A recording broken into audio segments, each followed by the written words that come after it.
আজ আমি যাদের ক্লাস নেব তারা হচ্ছে ক্লাস 9। আজকে আমার এটা ক্লাস 9 এর প্রথম ক্লাস।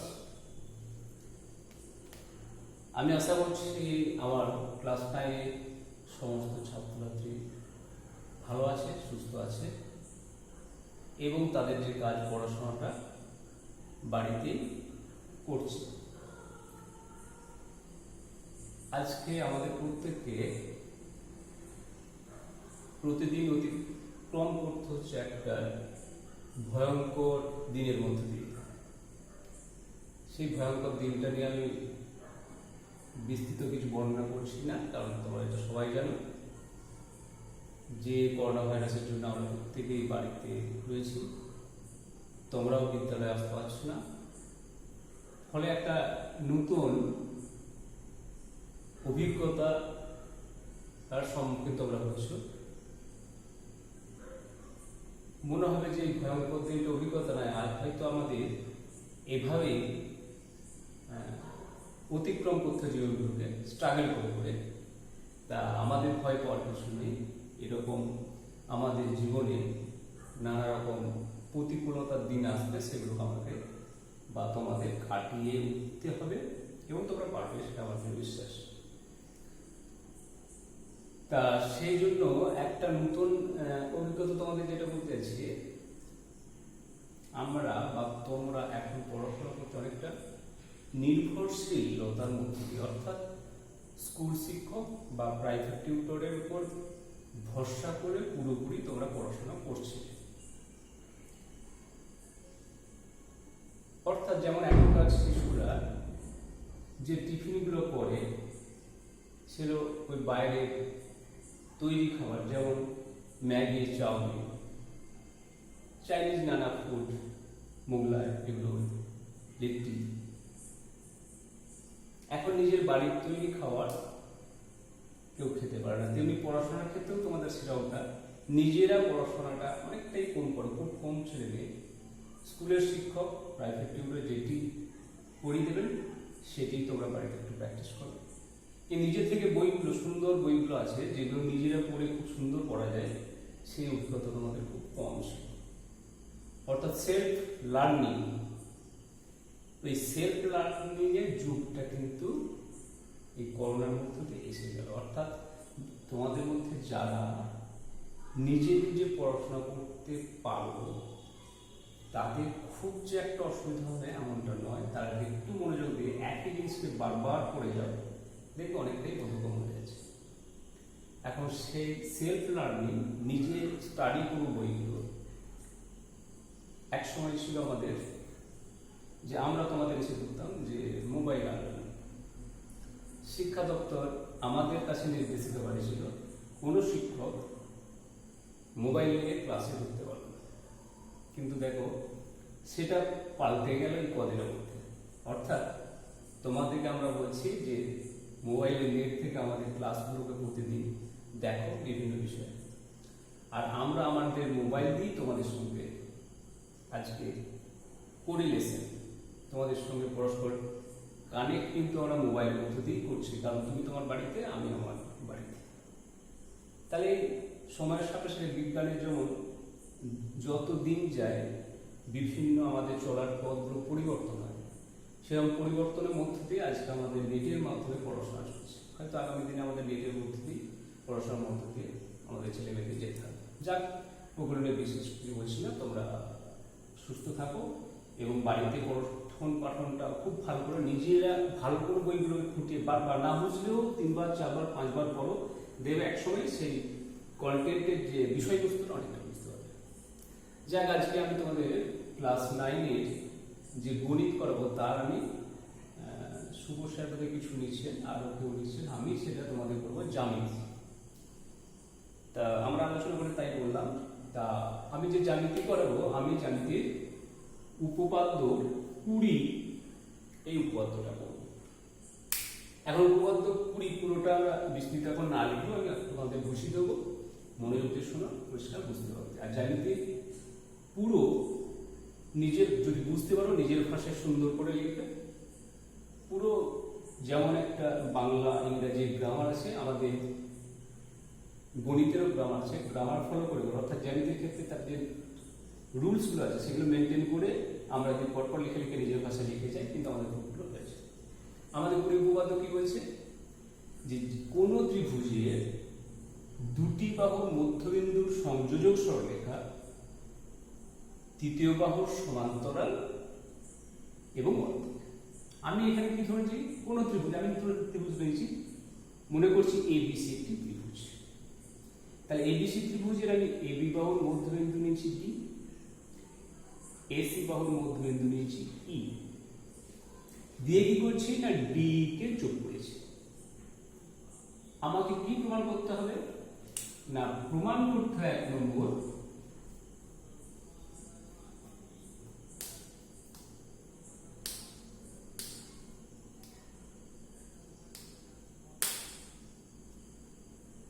প্রমাণ করতে হবে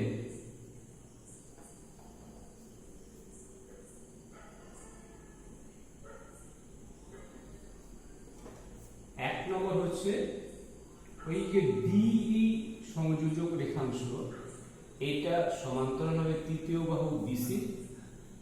আর 2 নম্বর যেটা প্রমাণ করতে হবে আমাদের সেটা কি, ওই ডিইটা তৃতীয় বাহু যেটা তার দৈর্ঘ্যের অর্ধ।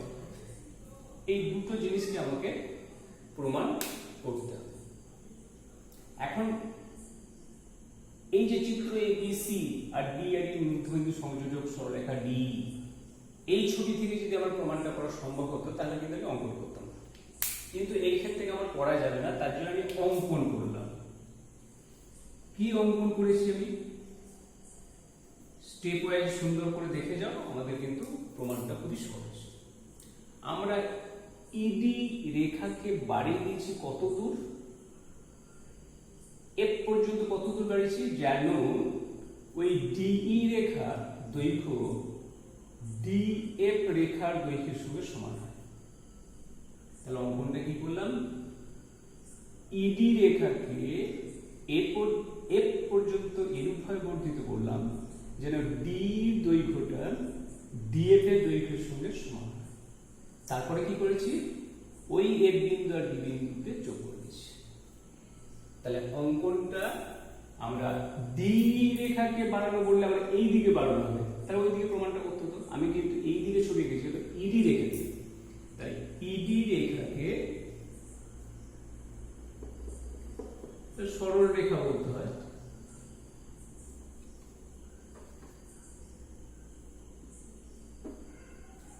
ইডি সরল রেখাংশকে এফ পর্যন্ত এরূপভাবে বর্ধিত করলাম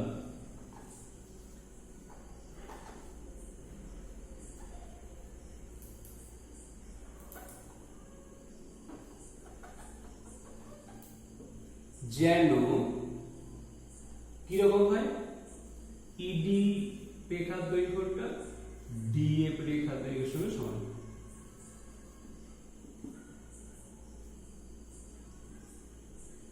তাহলে ইডি এর সরল রেখাংশকে এফ পর্যন্ত এরূপে বর্ধিত করলাম যেন ইডি সমান ডিএফ হয়। তারপর কি করেছি না বিএফ কে যুক্ত করি, বিএফ কে যুক্ত করিলাম। এগুলো কিন্তু তোমাদের যেটা বলছি করা হলো টানা হলো এরকম লিখবে না, ফার্স্ট পারসন তুমি নিজে করছো, অতএব করিলাম টানিলাম আঁকিলাম ফার্স্ট পারসন দিয়ে লিখবে। তাহলে আমরা অঙ্কন হয়ে গেল। এবারে প্রমাণে কি করবো, দেখো পুরো ভাষাটা না লিখলেও আমি ডাটাটা লিখে দিয়ে প্রমাণ করছি। এখন দেখো পুরো ভাষাটা আমি লিখছি না, তোমরা লিখবে। এখন ত্রিভুজ এবিই ও ত্রিভুজ বিডিএফ থেকে পাই, কি পাচ্ছি বলো তোমরা, দেখো ডিই রেখাংশ সমান ডিএফ রেখাংশ। কেন, এটা অঙ্কন অনুসারে, সন্ধি করে অঙ্কন অনুসারে। আর কি পেয়েছি, এই কোণটা সমান এই কোণটা, কোণ এডি কোণ নেব আমরা, এ ডি ই কোণ সমান বিপ্রতীপ, কারণটা বিপ্রতীপ, কোন কোণটা বিপ্রতীপ কোণ আমাদের বিডিএফ, বিডিএফ। তাহলে এই দুটো বাহু সমান, এই কোণ দুটো সমান, এবং আমি পরপর নিচে দিয়ে লিখবো, জায়গা খোলা হবে না বলে আমি পাশাপাশি লিখছি। এবং হচ্ছে এডি, বাঁ দিকের অংশগুলো সব এই ত্রিভুজের, ডান দিকের অংশগুলো সব এই ত্রিভুজের। এডি বাহু সমান বিডি বাহু, কারণটা কি, যেহেতু ডি আমাদের এ বি এর মধ্যবিন্দু, এর মধ্যবিন্দু। তাহলে কি পেলাম, অতএব এখান থেকে আমরা লিখতে পারবো যে ত্রিভুজ এডিই, ত্রিভুজ এডিই এটা নাকি সর্বসম হয়ে আছে side angle side, S A S সূত্র অনুযায়ী। কোন ত্রিভুজ না বিডিএফ। তাহলে এই দুটো ত্রিভুজ সর্বসম হয়ে গেল। যখন দুটো ত্রিভুজ সর্বসম হয়ে গেল, এই ত্রিভুজের সঙ্গে এই ত্রিভুজ সর্বসম হয়ে গেল, তাহলে এবার দেখো অনুরূপ বাহু একটা দাগের সময় এটা সমান, এর বিপরীত কোণ এই বাহু, এর বিপরীত বাহু সমান। তাহলে সঙ্গে সঙ্গে বলবো, অতএব আমরা এখান থেকে বলছি যে আমি বলতে পারবো বিএফ বাহু ইজ ইকুয়াল টু এই বাহু, সর্বসমতার কারণ থেকে। কিন্তু এখানে একটা সেমিকোলন দিয়ে লিখবো, কিন্তু আমাদের এই কার সঙ্গে সমান, কিন্তু এই সমান সি, কারণ কি, যেহেতু আমাদের ই এসি এর মধ্যবিন্দু, এর মধ্যবিন্দু। ভালো লেখা যাচ্ছে না, লিখলাম। তাহলে এটা আমরা সর্বসমতা থেকে পেলাম, এটা আমাদের শর্ত দেওয়া আছে। তাহলে এইটা দু জায়গাতেই আছে।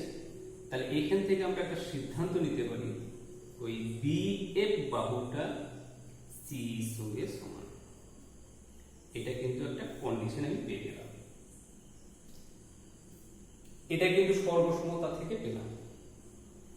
এবং আরো তো পেতে পারি, অনুরূপ বাহু যেমন সমান হলো, অনুরূপ কোণগুলো তো সমান হয়। কে অনুরূপ কোণ না, এডিই এর বাহুর বিপরীত কোণ হচ্ছে দুটো দাগ দেয়া,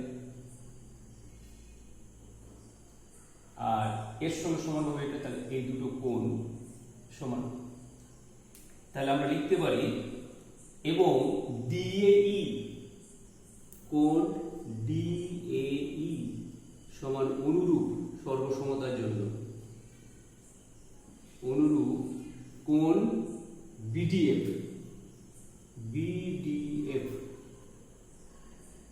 তাহলে এই দুটো সমান, কিন্তু এদের অবস্থানটা কেমন, এটা তো সর্বসমতার জন্য এই দুটো সমান। ছবিতে কেমন ভাবে আছে এখানে লিখব, কিন্তু ইহারা, কিন্তু ইহারা একান্তর কোণ, কিন্তু ইহারা একান্তর কোণ। তাহলে একান্তর কোণ দুটো সমান হলে আমরা সেখানে একটা সিদ্ধান্ত নিতে পারি, তাদের যে বহিস্থ বাহু দুটো, এই একান্ত কোণের বহিস্থ বাহু এই, বা এখানে যে বি এফ বলি, এই লিখি, এই সমান্তরাল বিএফ, বিএফটা এই সমান্তরাল। অর্থাৎ এর থেকে আমি একটা সিদ্ধান্ত নিতে পারি, বিএফ এই সঙ্গে সমান্তরাল মানে বিএফটা সি সঙ্গে সমান্তরাল। এটা পেলাম। এটার কন্ডিশন যদি আমি 1 নম্বর ভাবি, 1 নম্বর, এটা তাহলে 2 নম্বর পেলাম।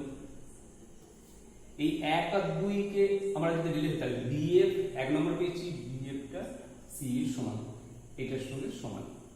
আর কি পেলাম, বিএফটা সি এর সমান, এর সঙ্গে এটা সমান্তরাল। তাহলে এখানে অতএব চতুর্ভুজ, কি চতুর্ভুজ হিসেবে বিসিএফ, বিসিএফ থেকে আমরা কি পেলাম, আমরা পাচ্ছি যে বিএফ ইজ ইকুয়াল টু হচ্ছে সি, এবং কি পাচ্ছি, বিএফ 2 নম্বর মিশন সমান সি। তাহলে বিপরীত বাহু, চতুর্ভুজের বিপরীত বাহু বিএফ সি এর সঙ্গে সমান, আবার ওই বিপরীত বাহু বিএফ সি এর সঙ্গে সমান্তরাল। তাহলে এখান থেকে আমরা একটা সিদ্ধান্ত নিতে পারি যে চতুর্ভুজের বিপরীত একজোড়া বাহু সমান এবং সমান্তরাল, তাকে আমরা কি বলি, সামান্তরিক। তাহলে এখান থেকে আমরা সিদ্ধান্ত নিতে পারি যে, এখান থেকে আমি লিখছি, পরে যেটা লিখবো আমাদের সেটা আমি উপরে লিখছি। সুতরাং চতুর্ভুজ, সুতরাং নাই লিখে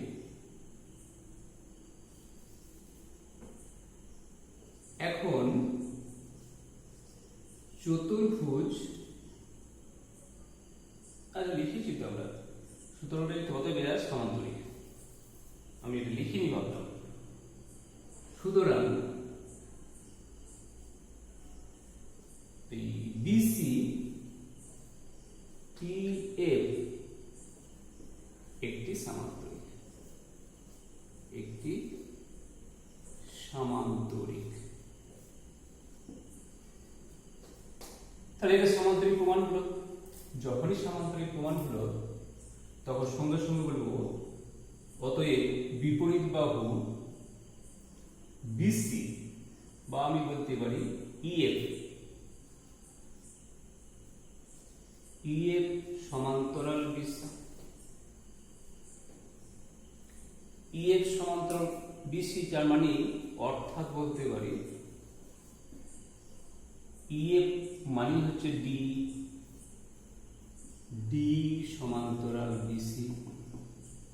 দেখো 1 নম্বরে আছে ডি সমান্তরাল বিসি, এটা কিন্তু আমাদের প্রমাণ হয়ে গেল। যেহেতু বিসিএফ, বিসিএফ সামান্তরিক, সামান্তরিক বাহুগুলো সমান্তরাল আমরা জানি, তাহলে ইএফটা বিসি সমান্তরাল, ইএফ মানে তার অংশ ডি বিসির সঙ্গে সমান্তরাল, এটা আমাদের প্রমাণ। এবং সামান্তরিক বিপরীত বাহুর দৈর্ঘ্য তো সমান, অতএব বলতে পারি ইএফ সমান হচ্ছে বিসি। কিন্তু এই ইএফ কে যদি দুটো ভাগে ভাগ করি আমরা লিখতে পারি, অর্থাৎ